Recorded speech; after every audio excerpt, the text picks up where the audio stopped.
This was going to be the rise of Terry Funk. And then I realized, wait a second, how can I just blow off Dory like that and not do them both?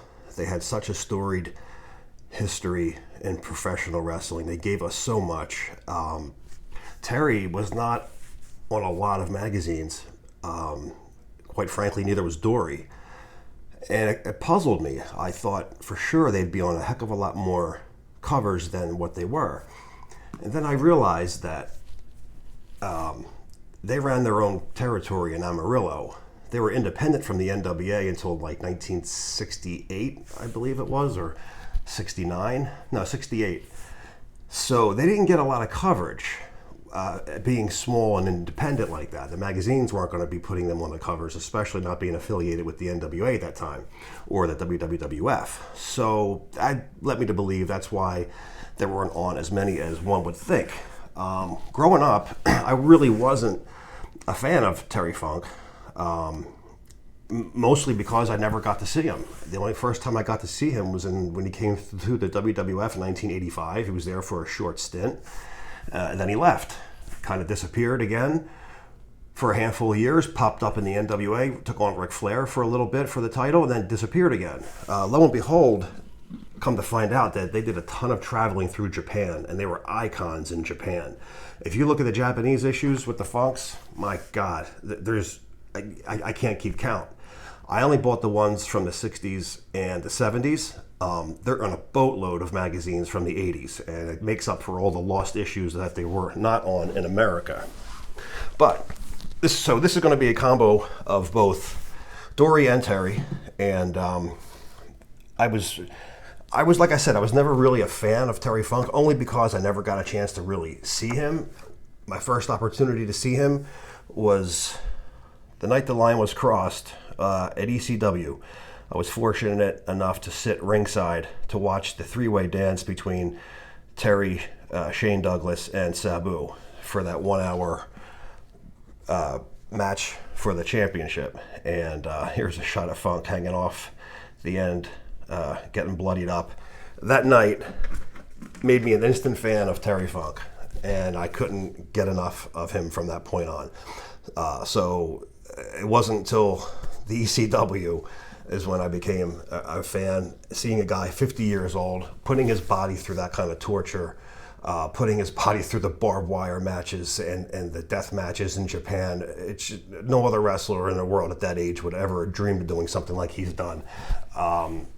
Totally got my respect from that point on. I'm going to shut up. The first issue for Dory Funk wouldn't be until he became world champion. Dory Funk Jr., June of 1969, he'd be on the cover of Wrestling Review. Not bad. First magazine cover, and you're the new world champ. This is a colored-in belt. I don't know why they did that. The belt's black, and they, for some reason, back then they did a lot of penciling in with their front cover artwork. Late 60s and early part of the 70s, especially Wrestling Review, and they colored it more like a reddish color, probably to make it pop out better, but that certainly wasn't the color of the title of the NWA Crown Jewel title. His next issue would be his championship issue also for the wrestler, very new wrestler. This is only about maybe the 8th issue from the wrestler. It just started in mid-66. This is June of 69, and this magazine is dedicated to the new world champ, Dory Funk, and here he is on his horse. A lot of coverage in here of Dory as champion inside on his ranch, training, this and that. Hard issue to find. This is not an easy issue. June of 69, the wrestler. Big Book of Wrestling at this point was still owned by Stanley Weston. Stanley Weston owned Big Book of Wrestling for the first, I think, 3 issues, and then sold it off to the, it wasn't Lou Eskin, I can't remember. It went to shit as soon as he sold it. Maybe an issue or 2 was okay, and after that, it really became crap, the Big Book of Wrestling. But the first 3, one was in 68, one in 69, and one in 70. And then it got taken over. So these were pretty good ones. Here's Terry on the very bottom, makes his debut, and it says, Terry Funk, the champ's kid brother, busts out. And there's your first look at Terry Funk. And you'll see the hair, the blonde hair, that's really exaggerated. They really colored that in with the color. His hair wasn't really quite that yellow. Like I said, they did it a lot. They also do it with the girl wrestler here, and also Ray Stevens at the top. I mean, it's kind of ridiculous looking. So Terry Funk, first magazine cover, Big Book of Wrestling, July '69. Terry is back on the cover of Wrestling. Sorry, Dory is back on the cover of Wrestling Review, July 1970. Los Angeles Olympic Auditorium, Dory Funk defends the title for Mil Mascaras. Mil Mascaras, I believe, this is his first magazine cover in the U.S., I believe. I might be wrong by one issue, but this is either his first or his second issue. May of 1970, the champ taking on Mil Mascaras in Los Angeles. Dory Funk Jr.'s first Japanese cover of Gong, January 1970. He's defending the title against the Giant Baba. He'd be on a ton of Japanese issues. I have them all from the late 60s and early 70s. I don't have much from the 80s from these guys. I just stopped buying the Japanese issues in the 80s. I really didn't care for them. The whole style changed, and I was more prone to buying the 70s and 60s.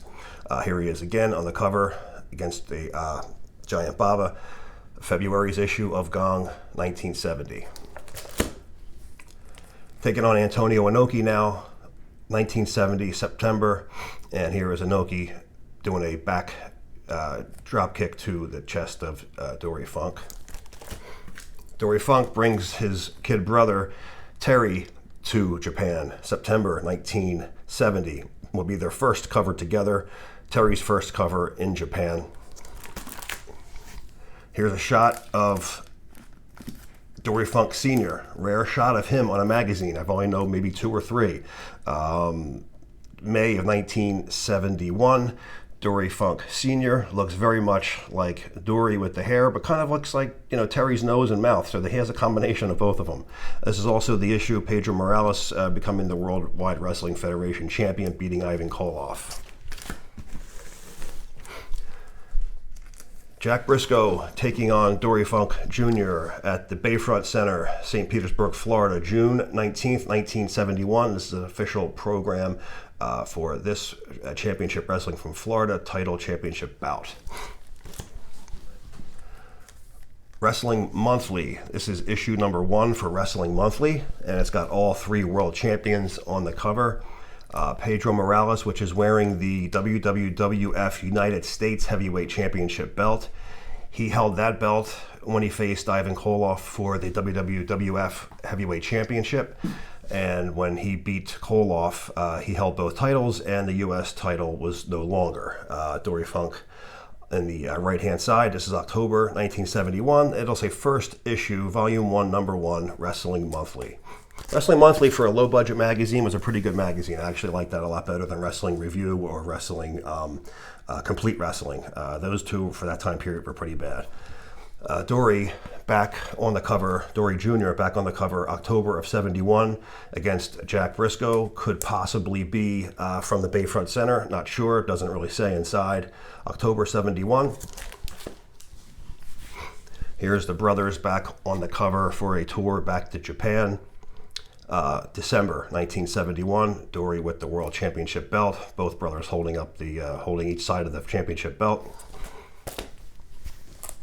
Great shot, probably the best magazine cover ever with Dory Funk Jr. as the champ. Excellent. It's very close to Stanley Weston's issue he did in February of 72, only they cut his belt off. The Japanese did it right, got a full body shot of the champ posing with the gold. January 1972, Dory Funk, the champ, taking on Antonio Inoki once again. Japanese issue of Gong, Invitation to the Ring. Here's your first look at Pro Wrestling Boxing Monthly, and the main front shot is Baba taking on Bruno for the title. Also, the two brothers, Dory and Terry, taking on, I believe, Baba and Inoki at the same tour. This is January of 1972. Here's the issue I was just telling you about where they cut his belt off the bottom. That's a crime. I mean, especially for guys who love seeing champions with their belts. But to make up for it, I got it autographed by Dory right across the chest. It would have been a great shot if he had the belt showing, but February 1972, The Wrestler. Back to Japan for another great shot. Dory in the ring.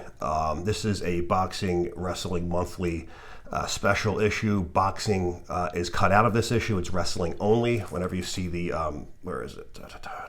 Special issue written up here and also right here. Special issue 1972, February. It's also got Pedro Morales with the Worldwide Wrestling Federation belt.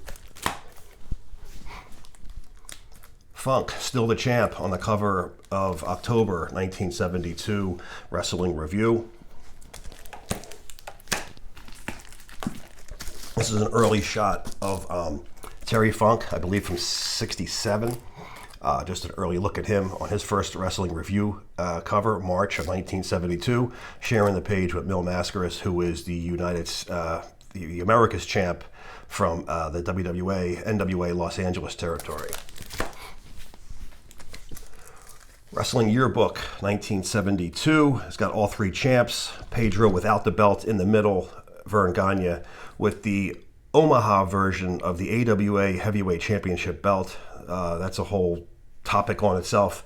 The Omaha title. He also used that as the world title. And Dory, of course, off to the side. Jack Briscoe taking on Dory Funk. August 1972. The Wrestler. A very bloodied Terry Funk in a chain match, September 1972. Great shot of Terry with the chain. He'll be on several chain matches, as you'll see as we go through a couple of these. Here it is, another one from December, different match. Terry Funk, chain batches must be banned. December 1972, Inside Wrestling. And yet another one, January 73 of Ben Strong series wrestling, Wrestling Exposed. Terry Funk pulling a wrestler. I can't make out who the wrestler is. He's getting pulled by the neck with the chain. Great bloody shot. Always liked the Ben Strong issues. I thought they were good. They were only around for 3 years. Back to Japan on the cover of Gong, full body shot and belt. Dory Funk Jr. on March of 1973. Old style annual Victory Sports Series from Stanley Weston. Annual for 1973, issue number 5. And it's got the Funk family down the bottom. First time you'll see those all together. I hope I can get that in the shot clear. Dory, Terry, and Dory Sr. With Dory holding the belt front and center. Lord Alfred Hayes gets his shot against Dory Funk Jr., February 1973, The Wrestler. That is a very beat-up copy of that. I need to get a better copy of that. Harley Race taking on Terry Funk, Inside Wrestling, March 1973. Neither one can win the bloody war. And they would go on to battle for the entire decade of the 70s. Inside Wrestling, April 73. It's another shot of Terry in the chain match. It's a different photo. It's in full color. That same photo is in the Ben Strong in black and white. April 1973, Inside Wrestling. Can the Slaughter be stopped? And it is a juiced Terry Funk. Superstar Billy Graham and Bobby the Brain Heenan, who was the best bleeder for a manager, that's for sure. Wrestling Yearbook, number 3, Wrestling Yearbook for 1973, and at the very bottom, it's a very busy cover. At the bottom, they have all 3 world champions. Pedro again without the belt, Dory Funk with the belt, and Vern Gagne with the Omaha version of the AWA belt. You'll see that early on. By 75, that belt was finished for the Omaha style. Wrestling Yearbook, issue number 4. Dory Funk celebrates his 4th anniversary as NWA World Champion. Great looking cover there.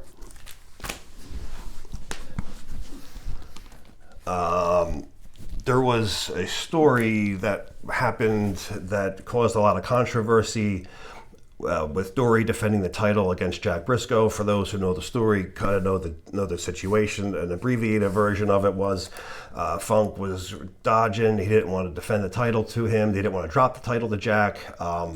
Before he was supposed to defend the title, he was injured in a car accident that ran off into a ditch on his own farm. Here's a picture of him in the hospital bed, showing he could not defend the title. Some people say it wasn't true, it wasn't real, he lied. Dory's like, no way, I'm not lying, I wouldn't dodge him. It was my turn to drop the title, I would have dropped it to him, but it didn't work out that way. And this is just the article about him getting injured in the car accident, the truck accident. It was just him by himself. I think he just went off the road into a ditch and got injured.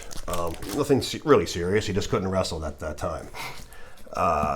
This is one of your last shots, not one of, the last shot of Dory as world champion on a cover of now Boxing and Wrestling Monthly in Japan is now strictly Wrestling Monthly, no longer Boxing. That ended in '72. I explain all that in my Japanese magazine issue when that stopped. So this is strictly wrestling from here on out from Wrestling Monthly. This is July 1973, and it's got the coverage of Harley Race winning the NWA World Championship from Dory Funk Jr.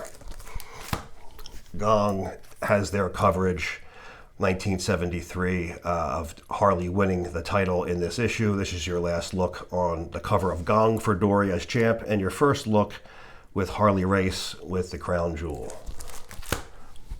Wrestling Monthly's coverage, Dory Funk loses the world title and the NWA belt to Harley Race. Wrestling Monthly, August 1973.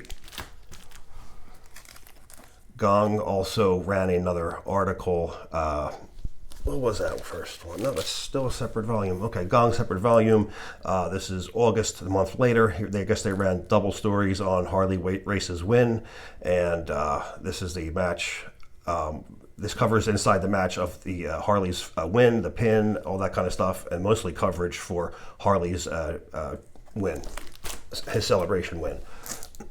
August 1973, the wrestler, and now Terry Funk has taken on Jack Briscoe. The Funk-Briscoe feud is now hotter than ever, and Terry has grown out the blonde hair. He's got the long dark hair that we all know. He's got the rough beard look. And that's the Terry Funk that we would continue to see throughout the decades. Dory Funk Sr., and he talks about his fatal heart attack on the cover of Wrestling Review, 1973. Also a tough issue to find of Dory Funk Sr. on the cover of this Wrestling Review. The Funks take the tour back to Japan, and they win the All Japan Tag Team Championships. Actually, they won the All Japan titles. I think it was the NWA International Tag Team Championships. They won that in Los Angeles. This must be just a later picture, but this is being displayed in '73. They didn't win them in '73. This is October 1973, but it shows the brothers as the tag team champions in Japan for All Japan. Here's Jack Briscoe's first cover in Japan with the World Championship. It's got all three champs, Harley, Dory, and Jack, the last three consecutive champions, on the cover March 1974. It's so small I can't see the writing on it. There's also a great poster in here of these guys posed just like that. Wrestling Review, Ken Funk escaped the family jinx, April of 1974. And from here on out, I believe we're going to see mostly Terry covers from here on out. Dory kind of not disappears, but there's just not a whole lot of coverage. Terry's making his way up. He's going to be capturing the title very shortly, next couple of years. So February 1974, Inside Wrestling, Terry Funk. This is March of 1974. It's got Dory Funk challenging Jack Briscoe for the title. They would also do a program. He would try to get the title back. That would go on for about a year or so, on and off throughout the different territories. Terry Funk on the bottom with Cyclone Negro, May of 1974. Also, the coverage of Bruno Sammartino winning the title back for the second time, back locker room shot with the confetti on his shoulders still from walking back from the ring after capturing it from Stan the Man Stasiak. Wrestling Roundup, Dory Funk Jr. taking on the original Sheik, the only Sheik at this point, October 1974. And yes, this is my only autographed Sheik issue that I own. Yep, Dory Funk and the Sheik. Sports Review, September 1975. Dory Funk on the cover, still chasing after Jack Briscoe and the title, but we'll never get there. Dory with another shot of him in Japan, taking on Jumbo Tsuruta. Wrestling World's first and only cover of any Funk, Dory Funk taking on the Giant Baba in spring of 1975. We would never see Terry on the cover of Wrestling World, which is pretty bizarre. Terry on the cover of Wrestling Guide, December of 1975.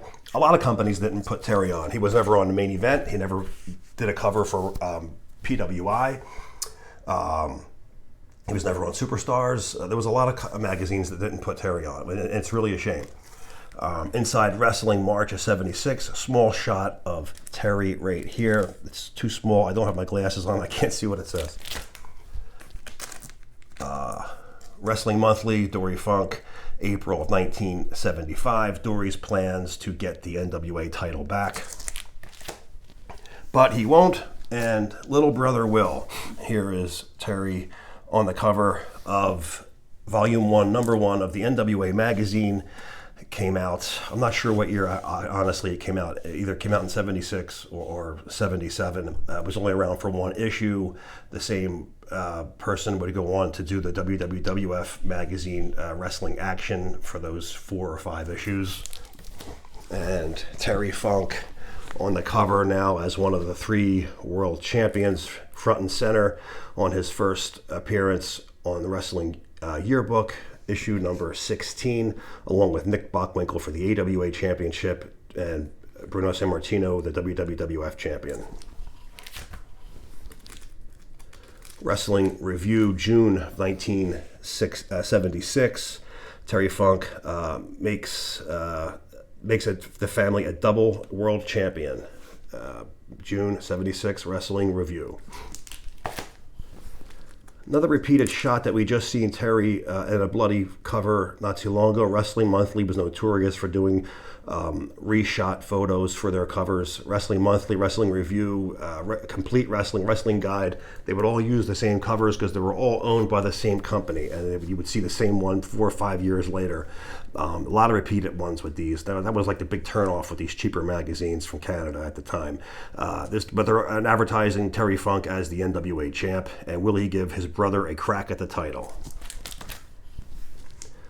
Dory and Terry, August of 76, walking out with the Japanese titles. This is America's coverage of it, and front and center, great shot of the World Tag Team Champions from Japan. How much longer can Terry Funk hold on to the title? In a small corner, Andre and Ernie Ladd get the main shot, September 76, Inside Wrestling. Here's a really great missed opportunity to have both champions together with the championship belt. Terry's looking like a cowboy. Bruno's flexing the muscles with necks like grapefruits hanging off of them.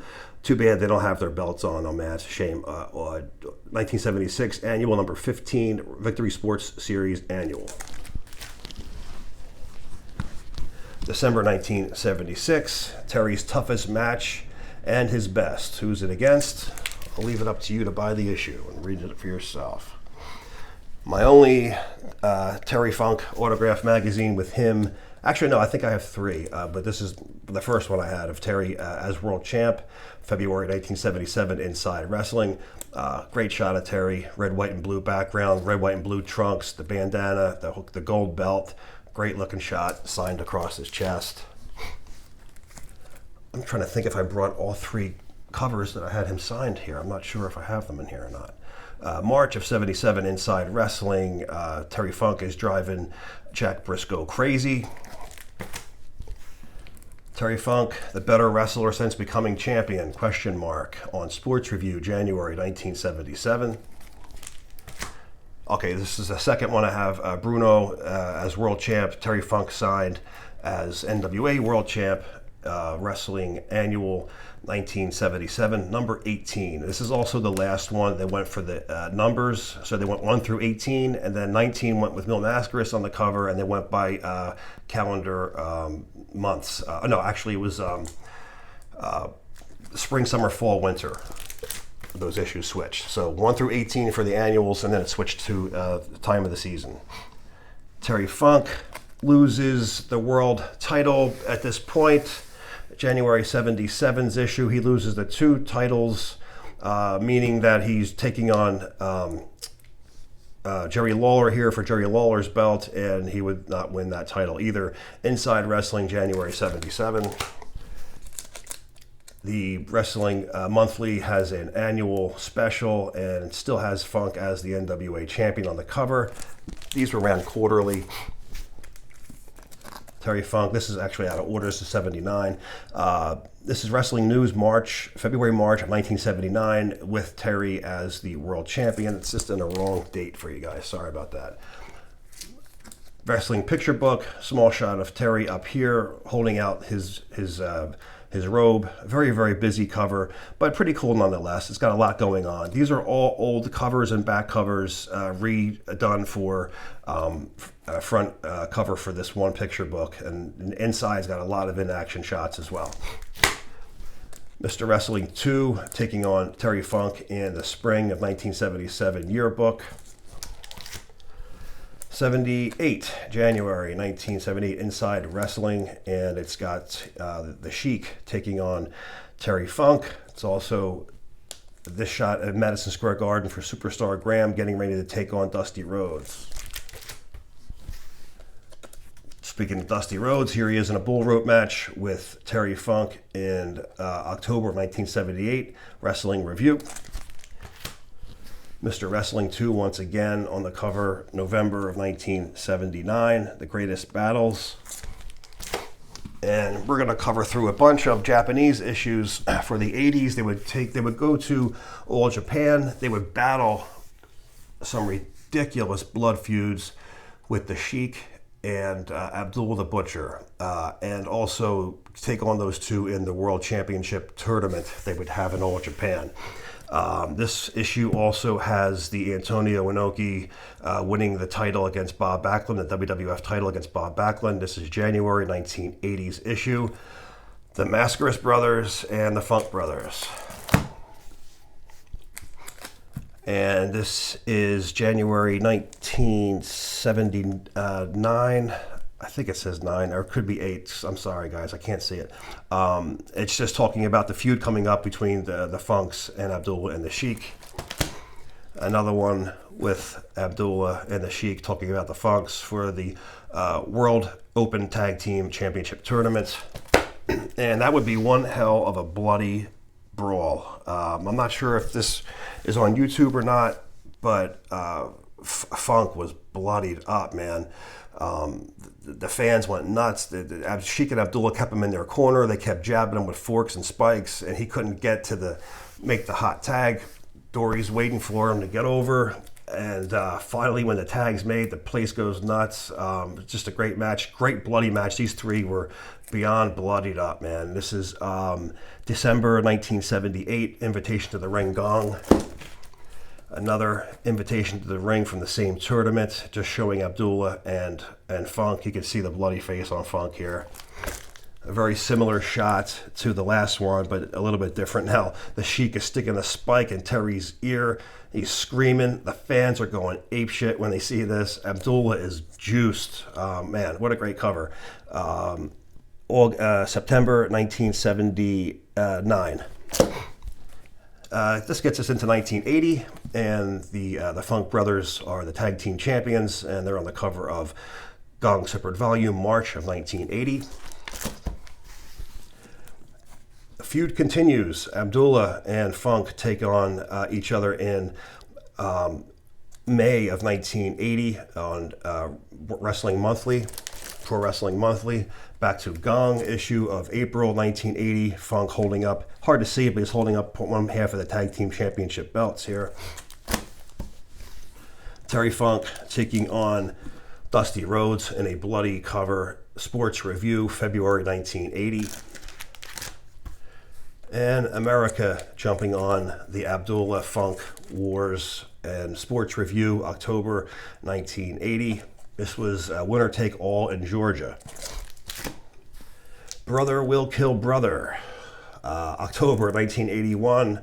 Funk versus Funk, the family war of the wrestlers. Your first shot of these two squaring off on the cover of a mag. Same match, same coverage. The Japanese have it in full color on this very expensive, hard to find issue of Pro Wrestling Monthly, June of 1981. It's also the match where Inoki wins the title back from Stan Hansen. Stan Hansen would win the NWF title for a very short period. Well, short period, a few months, which is actually pretty long for a heel to have that over Inoki in Japan. It's an expensive issue. Another rare, expensive issue. This is the All-Star Great War. It's called All-Star Battle, All-Star Big Battle. This has got Dory Funk as the NWA World International Champion, takes on and loses the title to Bruiser Brody, and it's also got the coverage of him getting the title back and winning the belt back from Bruiser Brody. A lot of great color shots in here, a lot of great bloody shots in here. It's also got Bruiser Brody with the belt in here. Hard issue to find. It's a real good one. The cover is misleading. It's an excellent magazine. December 1981, Dory Funk Jr. taking on Dusty Rhodes. Inside Wrestling, March of '83, Terry Funk with the World Heavyweight Championship, which is the fake World Championship. I'll let you read the article on this one to find out what it's all about. He comes to New York City. He comes on the challenge Bob Backlund, claiming he is the NWA World Champion, even though at the time Ric Flair is, or it could be Harley at this point. But you got to read it to really make sense out of it. It's pretty funny. February 1983, Inside Wrestling barbed wire match. First time a barbed wire match is being featured on the cover of a Western magazine or an Apter magazine. February 1983, Inside Wrestling, Dusty Rhodes taking on Terry Funk, and this is also signed by Terry, and he writes, "Dusty, you are missed." Of course, they were best friends. He loved Dusty Rhodes to death and was very sad when he had passed away, just like all the rest of us. Wrestling World, February 1986, rare match of the Road Warriors taking on Terry and Dory Funk, and Dory's getting his head squeezed by Road Warrior Animal. Rest in peace, Animal. September 1989, Funk now makes a comeback and has his first run. Now you got to remember, he was gone at this point. I mean, he missed all the Starrcades. He missed all the WrestleManias, the Great American Bashes, all those big pay-per-views. Everything took off at this point, and the Funks were kind of like nowhere. They were, in America. They were in Japan, taking on, people over there and wrestling as a tag team, and they missed a lot of the American build-up and hype and explosion that happened throughout the 80s here. He also didn't want to sell out and become a cartoon character like a lot of the other assholes did that made complete assholes of themselves. And I ain't got to explain the gimmicks to you. I mean, you see what McMahon did to the NWA champions. They made them look ridiculous. They gave them ridiculous gimmicks. And, they just brought them out there to embarrass them for McMahon's own pleasure. And Funk wasn't having really any part of it. So they kind of stayed independent and traveled and did the independents. And that's what led Terry over to the ECW shortly after. This was his last big feud in America, taking on Flair for the NWA Gold, when the NWA still had a half-ass meaningful behind it. It was another year away before that collapse, but it still meant something. Flair taking on Terry once again, and of course, Terry pile drove Flair through that table, which started the feud after Flair won the title back. This is at the Great American Bash, December 1989 of Sports Review. And the last issue that he will be featured on, the I Quit match, March of 1990. Terry Funk takes on Ric Flair. And this is where we're going to leave it. Leaving it on a high note for both men. Dory would continue wrestling independence and continue. I bet he's probably still wrestling today. The guy's never had the never quit attitude. I know Terry has had some health issues. The guy, like I said, has given us so much throughout the 90s, early 2000s, throughout Japan and the independent companies. I was able to see him wrestle in Philly after the ECW closed in a very small independent company that Todd Gordon ran called 3PW. I had some photos from the Electric Factory, and it was basically a bar, and it's where they have shows and concerts, but it's really a big bar, and they're out there gushing blood against Dusty Rhodes. I mean, come on, the guy kept continuing to give it to us. He loved the fans, he loved the sport of professional wrestling, and he would not sell out. He wouldn't sell his soul for $1. He had a chance to go to the ECW reunion for McMahon and make the big money. And to quote what he said, and I'm going to paraphrase it, my entire life I've done the things that I've wanted to do rather than the things that I should have done. And for that, I'll never be a millionaire. Meaning, I'm not going to McMahon to make the big money. I'm staying in the ECW reunion that night before because I'm here with the fans who rode the bus with us. I'm not going up there for a guy to make money off of it. The only person who made any money on the ECW was McMahon. Isn't that pathetic? All the guys that busted their ass, and he's the only guy that got rich off of it. But God bless Terry Funk. The guy is a legend. He'll never be forgotten. The small amount of magazines he was on compared to all the others, but he's in everyone's heart forever. Take care, guys. We'll see you on the next.